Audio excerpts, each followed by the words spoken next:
G'day and welcome to the lower bracket elimination match between OneMove and MindGames in the Eastern European TI11 regional qualifiers. OneMove has come quite a way through the lower bracket to get to where they are today. MindGames dropping down to the lower bracket a little bit later than OneMove. So often it is better to sometimes have a few additional games in that lower bracket, get yourself a little bit more informed, experiment with a few more drafts. And if you make it through that lower bracket on a good run, you might give yourself a chance. So initial bans and picks. Undying immediately banned out. I can't see why. I don't think the hero is very strong. From what I've observed anyway. Batrider though, very justified ban. With the vision and lockdown it can provide. Death Prophet and Enchantress. Enchantress, I think, is becoming more and more a tier 1, a first phase ban, with what it can provide in terms of early laning potential, but also when we talk about damage into the mid to late game with those impetus hits. It's very, very strong. So first picks, Marcy and Viper for OneMove, Chen and Pangolier for MindGames. The Chen just being immediately picked up, seeing that it is still quite a strong hero, even in the current meta. Marcy and Viper is a dirty, dirty off lane though. If that's the combination, if that's the 3 and 4, Marcy and Viper are going to put a lot of pressure onto the safe lane of the MindGames. Viper also stops you from picking certain heroes. You know, your Bristlebacks, your Timbersaws. You certainly don't want to pick them into a Viper. Now, I do want to point out the immediate ban from Bloodseeker from MindGames. So they pick the Pango and you ban Bloodseeker. It is almost impossible to play Pangolier when there is a Bloodseeker on the other side. In fact, so much so, I don't like it. I don't like that it's such a strong counter. It's not scissors, paper, rock. It's like scissors, paper, mountain. And that mountain comes down on top of the scissors. Pangolier just cannot play against a Bloodseeker.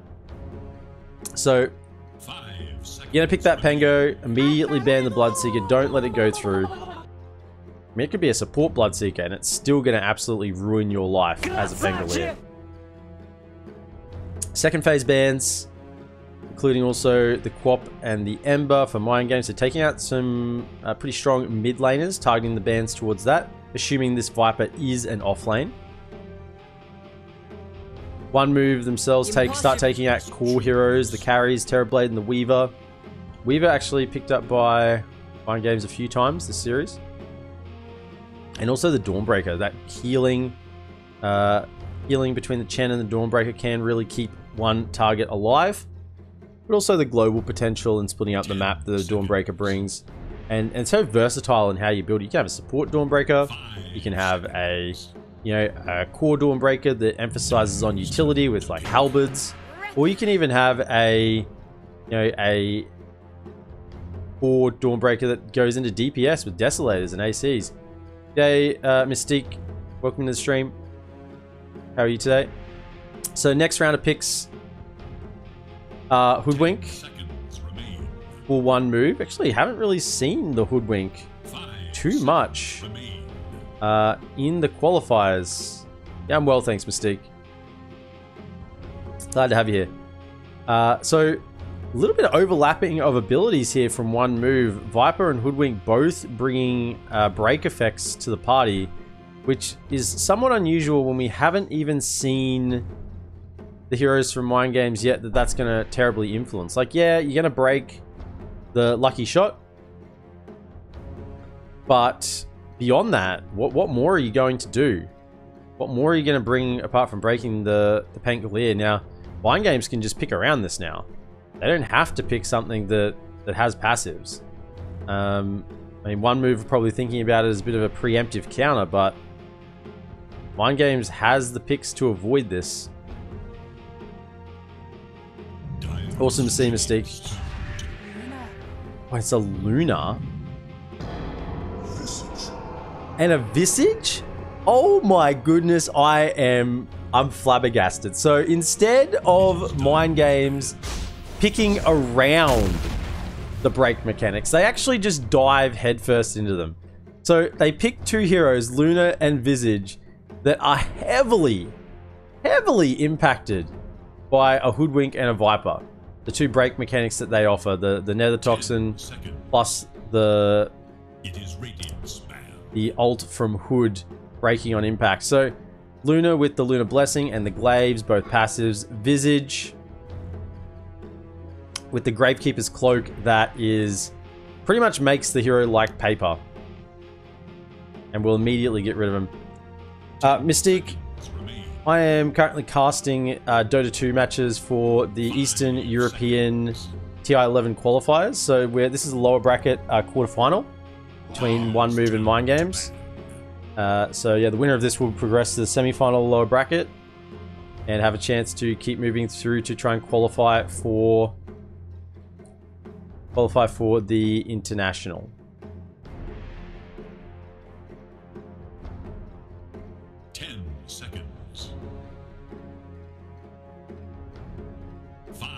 Thank you, Mystique. So the final round of bans here. Clockwork will come out, so removing the ability to get in on a fight and create a bit of havoc, which would have been quite a good pick here. So wonderful ban there from OneMove. With a Pangolier and a Clockwork going in, it really would have created a lot of space for the Visage and Luna to do a bunch of damage. Void, who managed to make it through the entire draft as well, does get banned in the final phase.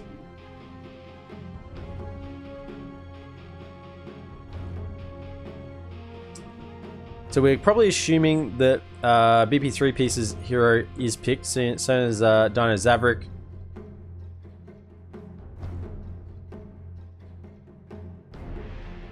Are they looking for a mid hero here, or is it a mid Pango? I think it could be just a mid Pango, and they're looking for a support last pick. Probably an offlane Visage with the Dino Zavrik Luna in the safe lane.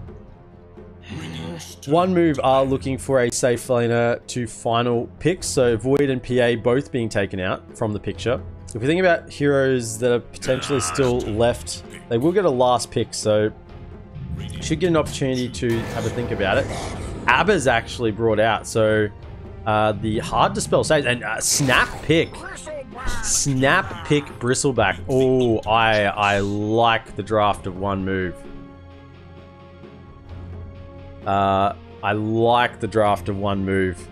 I think they have the break mechanics to deal with the Visage and the Luna. I mean, there's so many passives to break here, actually. Pangolier's Lucky Shot, Luna's two abilities, Visage's Gravekeeper's Cloak, Abaddon's Curse of Avernus, Chen's Divine Favor is a passive as well. They actually break that too. So they picked a whole bunch of passives into the two break mechanics. Sand King is also a pretty hard counter to the Visage.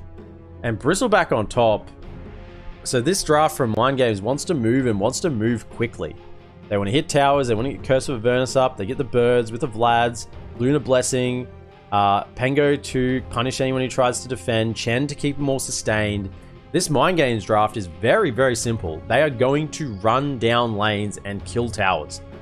OneMove, though, a little more complicated, a little bit more reactive with how they want to play this. Say you, on the 4 Marcy, Afterlife will take the Viper to the off lane. Pantomime on the 5 Hoodwink.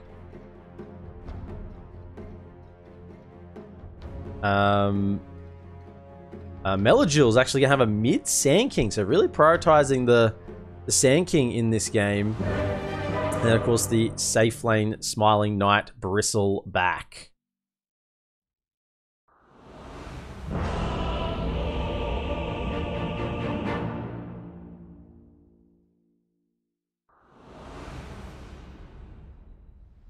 Bright and breezy.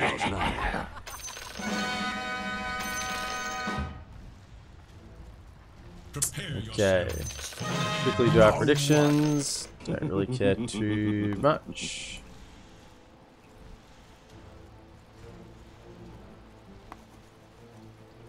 Righto. So, smoke coming out from MindGames, heading out to get their initial ward positions down. Zyno Zavrik moving across to see if there's any smoke breaks as they put that ward down on the high ground of OneMove. Afterlife not having any vision on him himself. I think Sayu was going to get a ward down top, potentially block out this small camp with the sentry. After he puts the obs down on the lane, he's sort of making sure no one's around before he plants it. Wants to make sure this is a good value. Chucks it on the high ground. And does save his sentry for the time being. The team of MindGames is sitting around their ward they have placed to begin with. For the bell. Before the horn does sound. Melagil has started with the Quelling Blade. Wants to be able to make sure he can last it on this mid lane. Smiling Knight moved to the bottom lane already with the wand. And we could actually have a level 1 contest here. Slayer moves in with the Aphotic Shield already up. Melagil probably wants to get the Sandstorm and doesn't end up leveling or contesting. So, I think there was a... Yeah, Sayu came through and yoinked that bounty rune from up on the high ground. So they'll know that he was around. Possibly even dropped a ward somewhere. Slayer is holding on to 2 sentries at this point. So currently, we're going to have in the mid lane the Melagil on the Sand King up against Ankrad on this mid Pangolier. We're just going to head top for the moment because there could be a bit of action here. With 3 heroes of move all come up, potentially doing tri lane, but maybe just trying to get a catch before going. Toss him in with the Dispose. Pantomime will do the clicks. Slayer's in a lot of trouble. He's holding on to the stun, and First Blood will go over onto Afterlife on this Viper. Now they immediately Pantomime will TP bottom lane. So on this top lane, Afterlife will be playing the 3 Viper against Dino Zavrik on the Luna, being supported by the Marcy of Sayu. Slayer will be here on the Pos 5 Abba. In the safe lane for OneMove, Smiling Knight on the Bristleback, being supported by Pantomime on the Hoodwink, BP 3-piece on the 3 Visage, and Bignum playing the Shen down on the bottom lane for MindGames. So, First Blood has already been claimed by Afterlife, so give me a good start. Actually chucking Slayer back in again. So, providing a lot of damage over onto him. Just have a look. It is dispellable, so you can take off those stacks. So Slayer with the Aphotic Shield will be able to remove them, but I mean, they can be reapplied very, very easily. Bottom lane, nothing quite happening down here at the moment. Knight, the passive active with the Cool Spray. Should be pretty survivable on this lane. And do decent against Visage. Visage typically isn't too strong early. Now mid lane, the Melagil Sand King, you know, as a core Sand King mid, you want to be against probably a melee hero, and Pango's probably a pretty good one to lane up against. 2 levels in Sandstorm already, so not going to have any issues pushing that creep wave in underneath the tower and making it a little bit difficult for Ankrad to get on the lane. So a little bit of damage coming out of Bingham, but actually hasn't even leveled the Divine Favor yet, so maybe just wanting to get a bit of a punish with the Penitence onto this Smiling Knight. Bristleback, who has a magic charge, but only one more Tango shared to him. Has to use in the next 27 seconds. In comes Sayu, does get the stun from the rebound. Actually yoinks that large creep, so be very happy with that one. But I'll take that. I'll take that Centaur. Over in the jungle, Pantomime does grab the bounty rune without the stun, and then stuns him afterwards for good measure to walk away. BP 3-piece will struggle. Top lane, the Abaddon goes down. It's pretty easy. As long as there's mana on Marcy, this lane is as I called out in the draft, a dirty lane. It's very, very strong.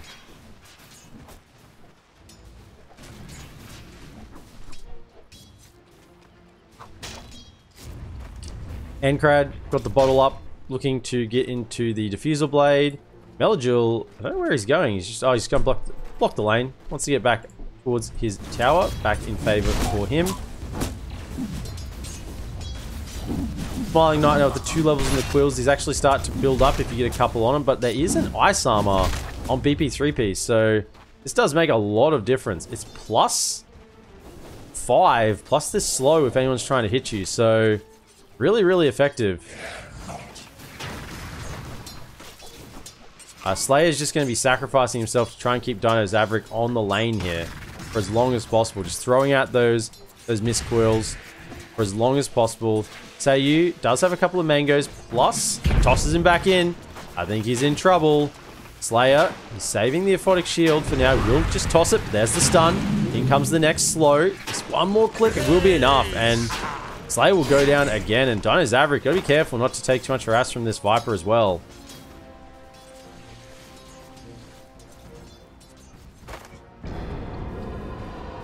Pantomime on the bottom lane, actually meeting Bingham's headdress with his own. You have a headdress? I raise you a headdress. And some tangos. Bingham has now got the level in Divine Favor. So out comes the slow. No level of Penitence just yet, but Smiling Knight, no issue. He's got a Ring of Health now, so he should be sustaining on this lane without an issue. In terms of the mid lane, it's pretty even farm, 32 to 30s. Melodule back here, blocking up the lane again. And we'll be looking at who moves out of the laning phase as fast as possible. Yes, this is a very fun game to play. I've been playing for about 10 years myself. Mid lane, Ankrad. Under the effects of the sandstorm though, so has to be careful. However, that swashbuckle really did deal the damage. Melodule need to be a little bit careful there. We'll bottle up. And he's got the epi. He might try and get a solo kill here, knowing the swashbuckle was on a cooldown for a moment, but it is up and available once again. Ankrad getting the level 6, Rolling Thunder is online, so both of these heroes can provide a lot of impact around the map, and supports from MindGames and OneMove coming in to try and make something happen with their mid laner. Ankrad will end up getting that DD bottled, so unfortunately for Melodule, no bottle refill for him, and he'll have to sustain otherwise on that mid lane. Smiling Knight looking to go into a Vanguard with a Sol Ring. Got to spam out those quills, get the Warpath stacks up once he gets to that level 6. Mid lane, actually the roll comes in and he's got the click and it will be enough. With the DD, it was way too much damage. Sayu's chasing. Got the boots, he's going to toss him back in. And potentially with the follow-up stun, where rebound will be on. And it's enough. The two supports of OneMove come in and punish that mid lane. I mean, he'll take that. He already got the kill, solo kill, over onto the Sand King. And Melodule will be upset that he did die. Has got Epi though, so he may be able to make his own play himself with that level 1 in the Epicenter. Dino Zavrik, 3 levels in the Lunar Blessings. So they want to push early. This is the play. Get the push early. Get the birds up from the Visage and kill some towers. I mean, when you want to farm, you want to go for the Moonglaves max, but Lunar Blessing, not too bad at farming either, but definitely more of a pushing build. 4 kills at the moment to the 1 of MindGames. Although MindGames do have the net worth lead slightly at this point. So MindGames getting much more efficiency out of the lanes, whereas OneMove getting a little bit more kill potential. Bignum wandering over, Ankrad just swashbuckling away, so that's an Epicenter down, and they didn't have the follow-up to get the damage done. Bushwhack didn't come through fast enough. Pop rune spawn. Sayu, he's going to try and get this rune. It actually isn't it there, it's that bottom, man. That'll be a dead Marcy. The Pantomime will end up grabbing the Invis rune. Has to. Bignum will probably try and deny it otherwise. But all the while, the Smiling Knight Bristleback is at the bottom lane. And he's got a Vanguard. He's working towards the Sol Ring. Boots will be not far away. And once he gets the Aghanim Scepter on this Smiling Knight Bristleback, side of MindGames have to fear. Particularly their push. It could come unstuck very, very quickly. If you overcommit on a Bristleback and don't have enough damage, then the turnaround from the Marcy and the Viper, you know, particularly the Sand King counter initiation that's surely going to come out with potentially a Blink Dagger pretty soon. It can really backfire this early push draft. And if you have an early push draft that doesn't get to early push, don't take the map positioning, don't take the objectives that you want, then all of a sudden you have a push draft that doesn't get the push. Top lane though, they do get the kill over onto Abba. In comes Ankrad. Dino Zavrik. It's actually the ultimate down on him. His brain is so And he big. will die. So Viper trading 1 for 2 on this top lane.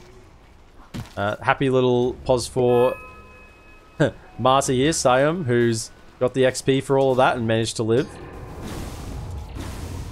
Level 7 on BP3 piece is a bit scary. Maxed out Grave Chill. Smiling Knight. Yeah, he's probably not under kill threat at the moment, but he certainly doesn't have the mana to react to anything against him. Has some stick charges, but that's about it at the moment. Just using them to last hit. Precious bounty. Afterlife going straight in for the Dragon Lance.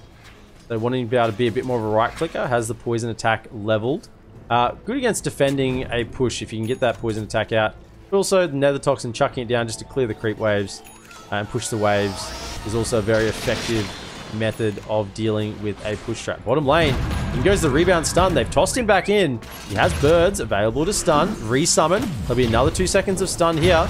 BP3 piece. Will he actually get caught? Elsewhere on the map, Pen goes down and Visage will die too. So that's 8 kills to 3 now over the move. And does the courier die? No, we'll just make it away.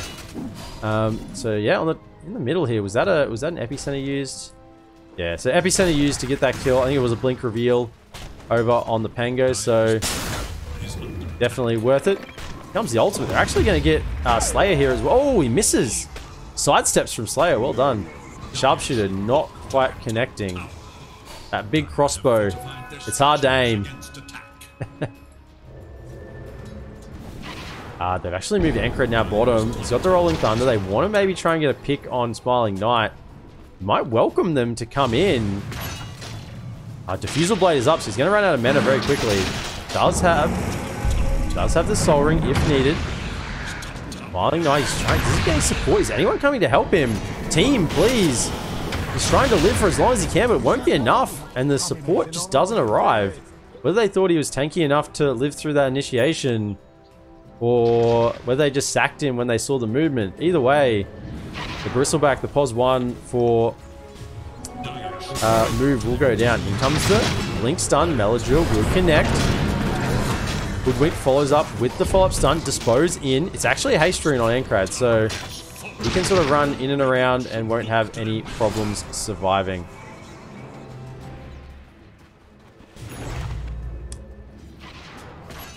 Mana Boots giving everyone a little bit more sustain, keeping them out on the map for a little bit longer. Now, the main issue here for this Smiling Knight Bristleback is the Diffusal. Oh, killing both Chen creeps. That's value. It is the Diffusal on Ankrad. That Diffusal... Oh, they have vision. I'll see you later. He's just dying. Oh no, he's going to walk away. Gets one more click off. Abaddon dies in the meantime. Ankrad, he did swashbuckle. It's up in 3 seconds. He'll jump over. In the meantime, Visage dies again on the bottom lane. They're chasing for more. They do actually catch. They have another rebound. 2 seconds. BP3P saving the stuns. Actually double dispose and double rebound and disposes back, but he's been left for dead. He's been left for dead. With the birds around, there was no way Meladrill could commit further into that fight, particularly when spells were on cooldown. The kills all around the map at the moment. And the Aghanim Scepter is being built on now. It's being worked on. It's the next item coming out for Smiling Knight. Pantomime, is he going to commit for the mech or just the value headdress for lane? I think he probably just go value headdress for lane, although the next item here coming out will tell me, yeah. I think he's just thinking about the value headdress for lane and will go back for another item. Maybe a 4-star for a Glimmer. Something to chuck on his carry to keep him active in the fights.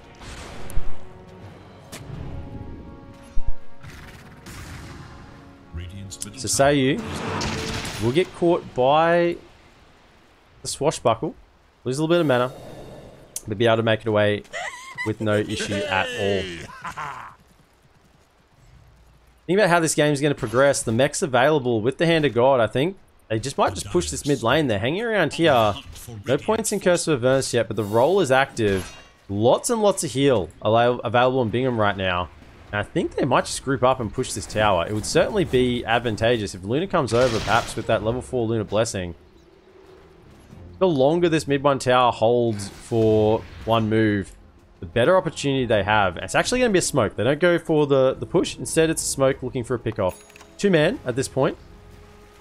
Not a particularly strong ganking movement with Slayer. Not really offering a whole lot. However, it is 4 heroes of MindGames at bottom. And I think they're about to be baited in. Pantomime, if he just takes the entire gank himself, they'll be happy with that. Yep, so just the Hoodwink tanks the gank. Melagil makes it out, not losing any farm himself. And Smiling Knight's happy to keep sitting mid. Keeping slowly working towards that Aghanim Scepter. So that's a 4-man rotation from MindGames to kill the Hoodwink. That's, I would say, in their perspectives, not exactly worth. They won't be happy with that rotation. They're looking to find a little bit more. On the other side, though, Sayu, I think they're going to find Bingham. Will the Dispose come back? No, they'll pull back, realize it's probably a little too deep. Ankrad is in the vicinity. No roll, though. Bignum goes down the ramp of death and walks back up. Viper doesn't capitalize Afterlife. Just hangs back from the fight for a moment. Level 3 Nether Toxin now just chucking on the waves. We'll just keep pushing that ahead, and we'll commit into the Hurricane Pike for a little bit more mobility. But here comes the push mid. They've got BP 3-piece with the Wraith Pack. They have everything they need. Chen has the heals. He comes over. This tier 1 tower, it's going to have issues. There's a catapult hitting as well. In fact, they don't even need the Chen heals. There's not even going to be a contest. The tier 1 just goes down. But Hoodwink! Oh, Pantomime with the cheeky deny. Cheeky deny. Well played. Hoodwink just scuttling in there. Scurrying across and getting that deny. Smiling Knight's getting to the point with his level 2 Warpath. It's getting scary. Not really having his farm slowed down. The 3 cores after the Luna are all on the side of OneMove. A 4-man smoke behind Smiling Knight here. They want to try and catch someone. They have ultis available. Sayu in the lead. They're pumping the Echo. I think they're going to go on BP 3-piece. They get the stun, initiate with the Echo and the break coming through to follow up. Ankrad tries to initiate to turn it around, but the Rolling Thunder at this point is not going to have enough damage to really do a lot. The rest of the team is not in the area, and you roll away to safety up to the north side. And into Roche we go. With the level 1 goo, it is not as much armor loss, but Sayu will pop the Unleash actually, making sure they get this done nice and quickly. Even with that armor stacking up, it is negative armor. Not as much as it could be. MindGames probably know what's happening, but yeah, without the roll in the pit, there's not really any way they could commit to that. It would end up just being a bit of a backfiring fight in that situation if they tried to contest that Roche. So now Smiling Knight, this Bristleback that was already becoming too big to handle, as the Aegis and a Bullwhip. Oh, this is the item he wants. 2.5 mana regen, plus the 1.5 mana regen from the Talent Tree. Or he can just spam for days. He's not going to run out of mana with the Soul Ring. Got the point booster for that additional mana pool. He's going to be very, very happy with his farm. And his farm is going to accelerate. He'll probably go over the Sand King and the Viper very, very soon. With the mana regen that he's able to sustain and just spamming out those quills for the farm. And of course, spam out those quills, deal a lot more damage and move a lot faster. In the bottom lane, Melagil and Pantomime just chilling around. Just at one point in the Acorn shot, starting to go for the Scurry instead, valuing the mobility. Ankrad burns a little bit of mana, but backs away. Melagil, is he baiting bottom? Is there a TP? There is a TP on Smiling Knight, so eventually just trying to get them to commit to come down here.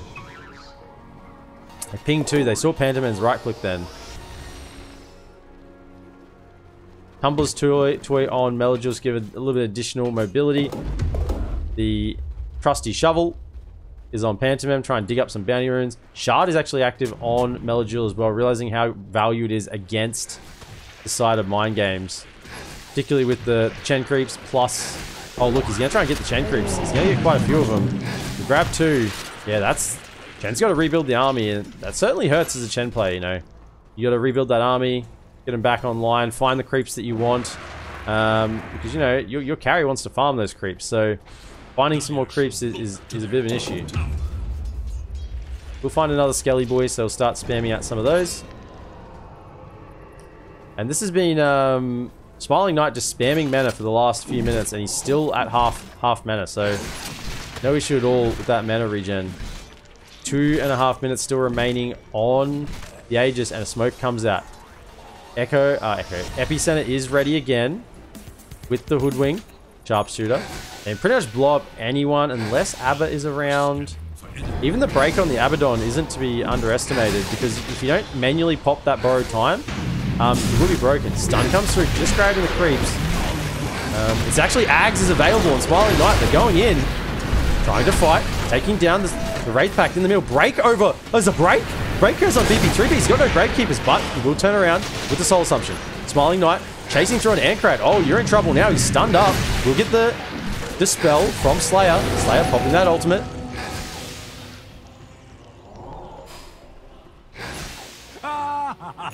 G'day, it's Vodka. Welcome to the stream, and thank you very much. I will get to that when I have a moment.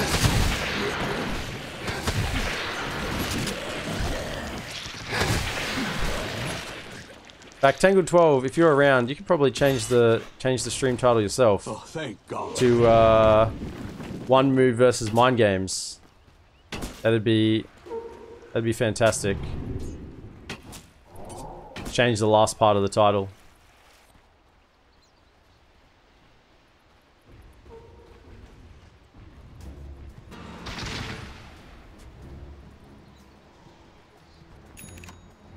The Bignum. Actually going for the completed Pipe of Insight in this build. Wanting to get all of the auras. 10 or 12, don't worry about it. I'll do it when I get a chance. It's too hard, that's fine. Bottom lane, TP coming in from Sayu. I'm going to scout out the team here, but who's collapsing on who? Melagil and Afterlife are ready to jump in. BP 3-piece. Melagil does jump, but actually doesn't get through. Bingham gets the ultimate taken out. Afterlife, bonus movement speed, but he's still going to get potentially caught on the back line. The Hoodwink will just go down. In the middle of the fight, though, Bristleback, Smiling Knight, you've bitten off more than you can chew. Actually, no, he hasn't. The Aegis is still up for 21 seconds, and he's just going ham. They can't deal with it. Sayu's in with the Unleash. Smiling Knight, they don't want to kill this Bristleback. He's got a second life. They're trying to keep him alive for 10 more seconds. But if you leave him alive for 10 more seconds, he's just going to kill your whole team. 7 more seconds they've been trying to avoid to kill him, but oh, Smiling Knight down here. Afterlife is getting a bit of a duel as well. Will look like he'll go down to Ankrat. Melagil will jump in with the stun and the follow-up. And Smiling Knight, he survives. The Aegis does expire. Oh no. Okay, I'll quickly change the title. Bright and breezy.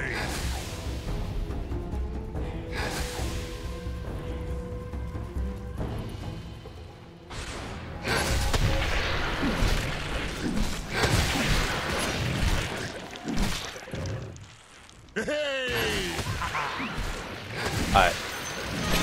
We're good? We just missed a DD Smiling Knight killing someone. That's okay. We'll deal with that.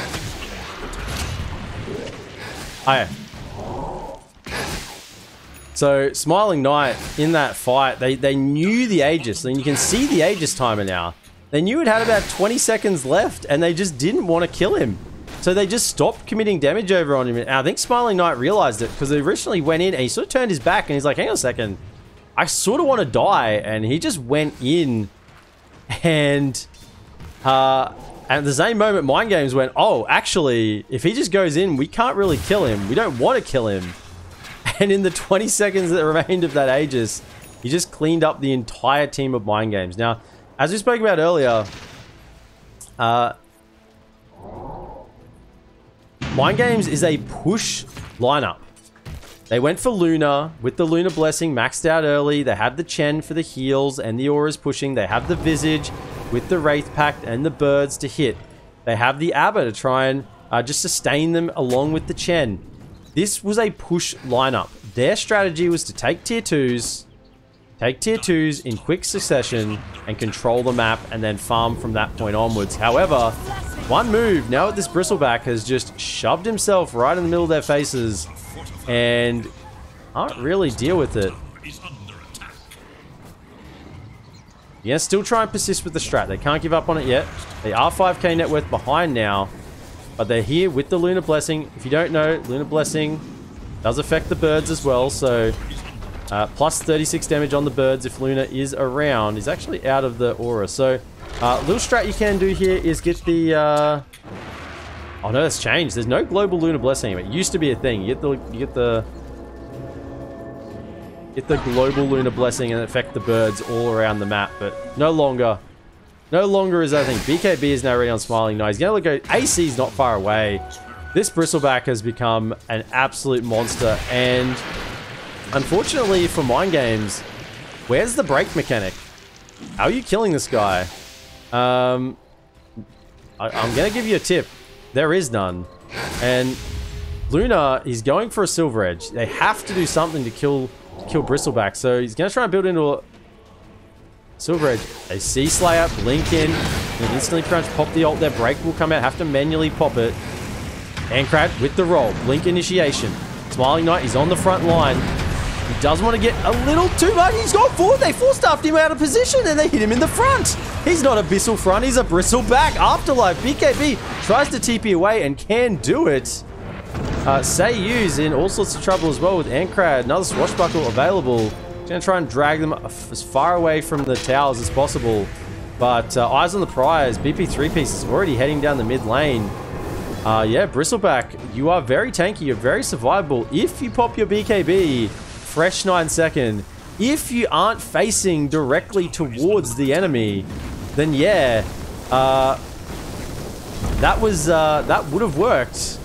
But the stun control and maybe a little bit just greedy on that BKB usage certainly won't happen next time. But maybe he won't get an opportunity next time. Who knows?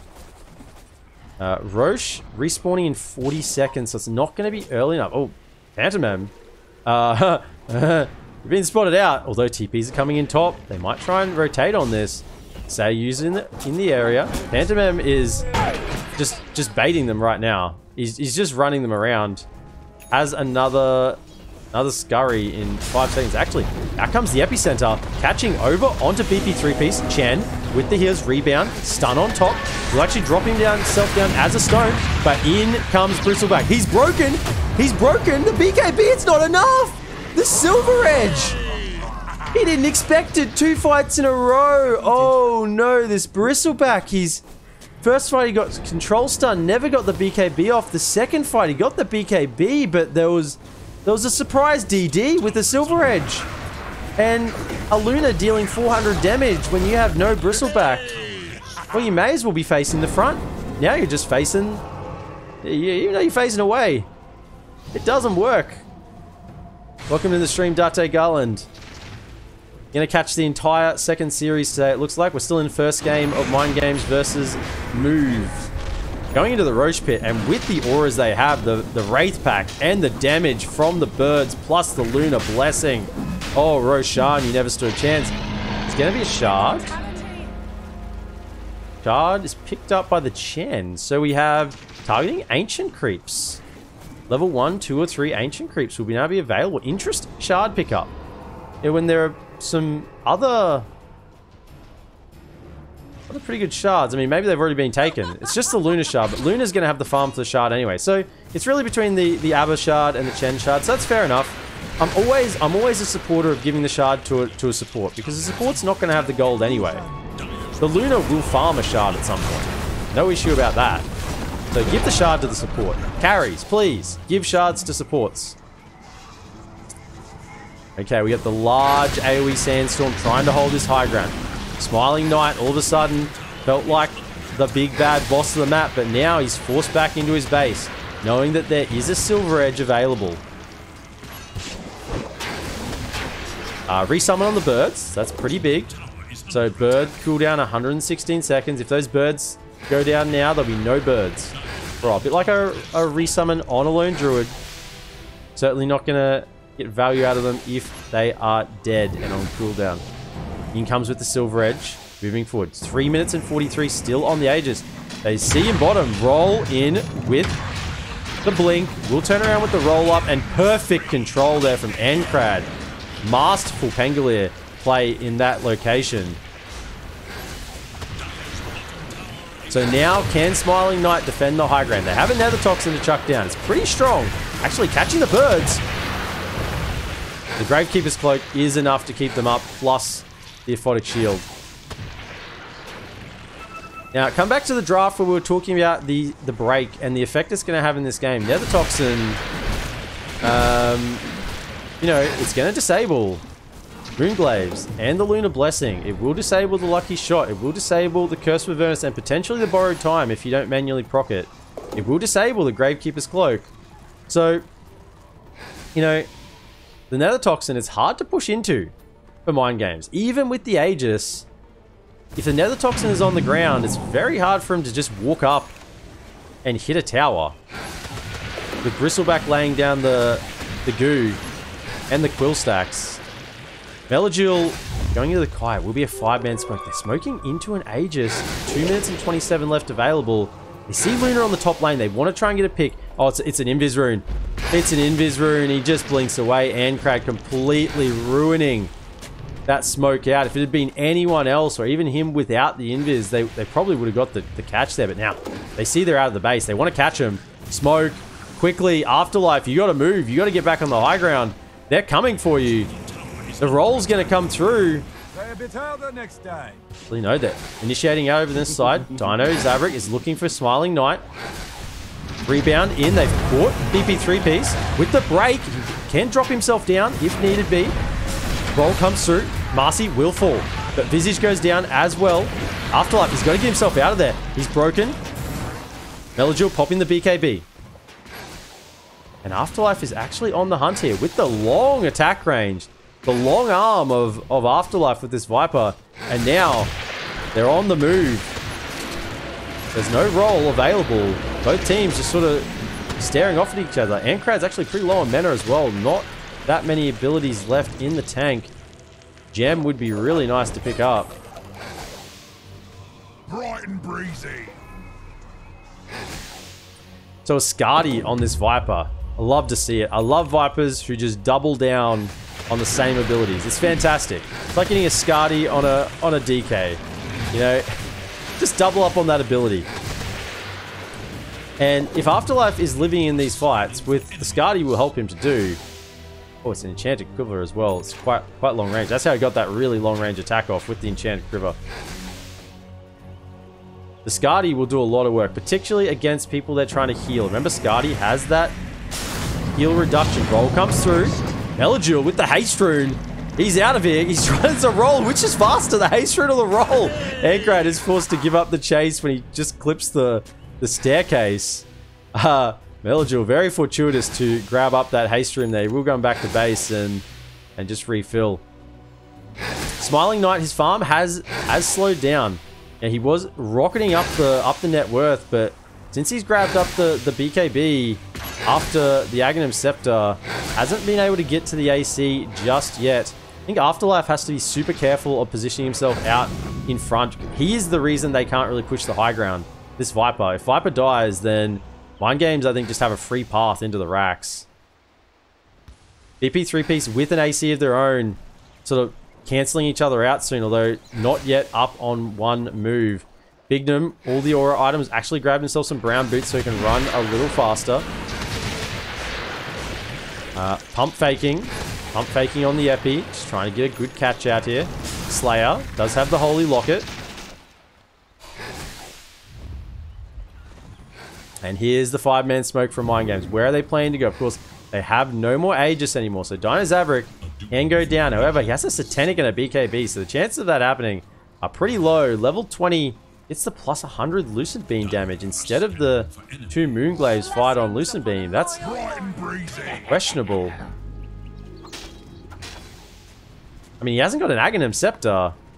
He'd go for all of the Lucid Beam talents actually moving through, so yeah, fair enough. Maybe he's planning on getting an Ags later and wants those Lucid Beam talents there and ready to go to make it really effective.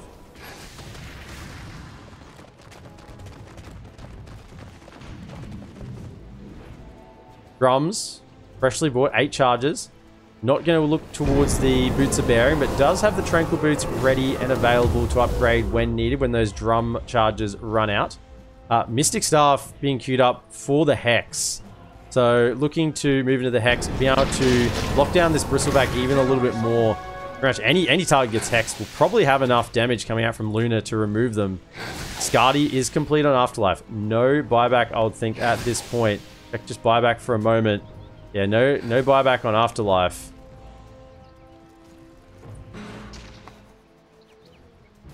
Wood down on this bottom lane, just trying to scout out anyone trying to force out this bottom lane.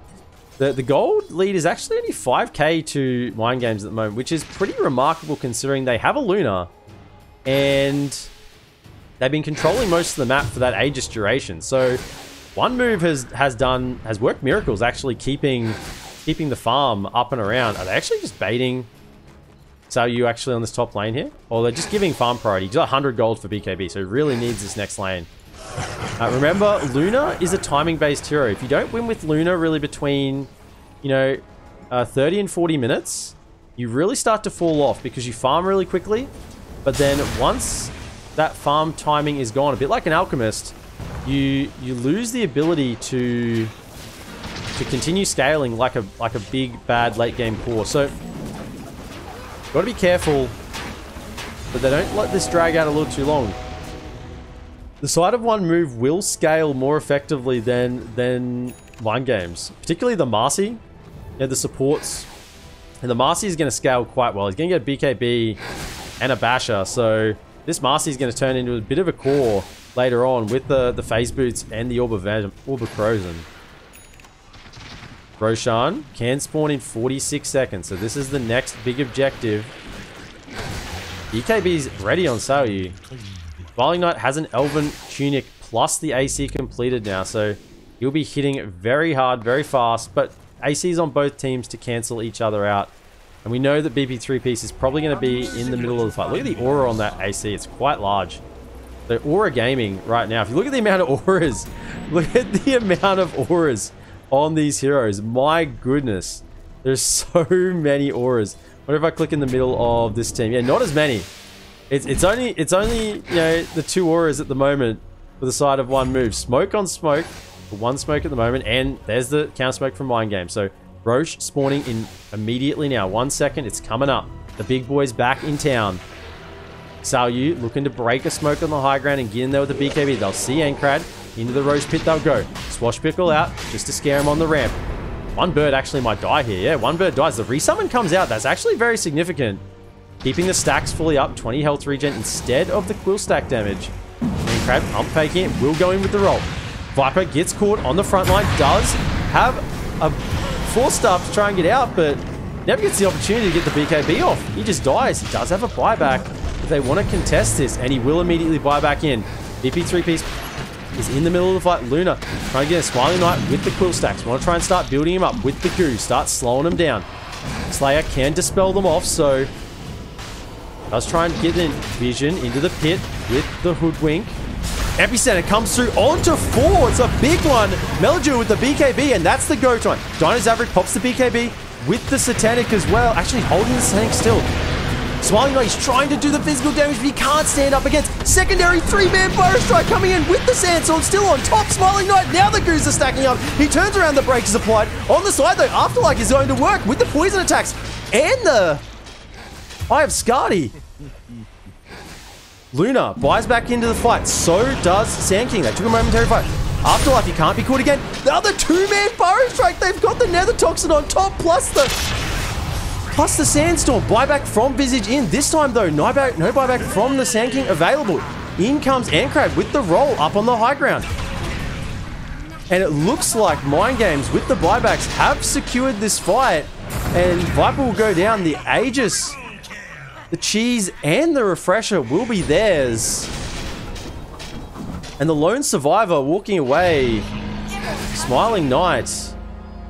Let's just check our buyback status now. So Chen and Hoodwink are the only 2 heroes now on the map with buybacks. Couple short of gold, but yeah, quite a few. Luna, Viper, Sand King, Visage, all bought out to come back into that fight. So the cores are lacking buybacks. Viper down for 70 seconds. Sand King down for 57. Can they try and do something on this high ground defense? It's going to be hard. He's got the Warpath level 3. So he's got plus 500 damage pretty much. 500 damage on the Bristleback right now. But look at the birds. Oh, the bonus frenzy attack speed. Bonus 75 attack on the birds. Oh, one of these birds is just dealing a lot of damage very quickly. And the tier 3's fallen, and now Luna is where he wants to be. Actually, into the base, Ankrat with the roll-up. Holds on to the Rolling Thunder for the time being. One Rax has fallen once. Oh, look out for... Oh, whoa, whoa, whoa, whoa. If the glaives are bouncing, that's 2 Rax. Still, the respawns are coming up. It's going to be a... The DD is doing too much. Dino Zavrix in the base. And I don't know what's to really stop them from keep going. They have ultis up in a moment. Aegis is still available. They have Cheese as well. Refresher. Everything is here. Here comes the Rolling Thunder. In onto the Hoodwink. One hero that does actually have the buyback. Smiling Noise in with the BKB. He's trying to get the goo up on everyone. All the heal comes out. Seiyu in with the Unleash on the backline. He's going to get picked off once the BKB wears out. Afterlife's back into the fight. On the backline, Ankrat has been caught, but the Sand King goes down. That's a huge element for the fight. No more stuns coming through. Dino Zabrak, if he doesn't get controlled, stun, bushwhack, dispel from the Abaddon, break underneath the effect. Won't actually get those bounces when he's underneath the break. In comes Smiling Knight. He faces forward though, and it's a little too much. He's got buyback. He's going to have to come back into it. Mega creeps are up. I think he has to buy back. The team's not defending without him. He does do it. Down goes the Nether Toxin on the ground. He's in the middle of the fight. Smiling Knight. There's no BKB. He has to get full staffed away. Dino Zavrik with the BKB popped. Silenced. He's trying to get away. The disarm comes through. The damage is too much. The bounces are there. And that's a dieback. And GG. Smiling Knight calls it game 1 in this elimination match between MindGames and OneMove. Goes over to MindGames with a 23k net worth lead.